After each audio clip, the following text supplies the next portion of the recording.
We're making the most incredible toffee chocolate biscuits with Odlums. Okay, so into a bowl we're going to make the biscuit base first. So this is quite like a shortbread biscuit. So into the bowl we're going to go with 175 grams of softened butter. So good old Irish butter in there. And to that we're going to add 75 grams of golden caster sugar. So in you go with that as well. Now, you're going to get in with your spatula or your wooden spoon and you're just going to give this a quick beat. And next we're going to add 250 grams of the Odlums cream plain super flour. So all you got to do is get in there with your spatula and wooden spoon and give this a really good mix firstly. You get in there then with your hands.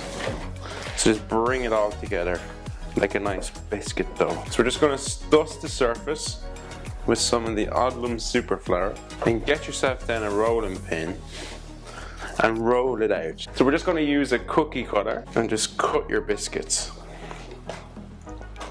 And we're going to go onto a tray with parchment paper. So these go into the oven at 180 degrees for 10 to 12 minutes.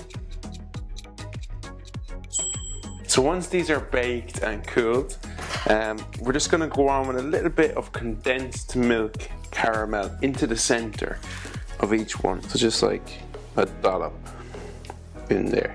Give it a good spread out, like so. So I just have a little bit of dark chocolate here, but you could use milk chocolate either. And spoon over the melted chocolate on top gently. And there you have it, the most delicious toffee chocolate biscuits with Odlums.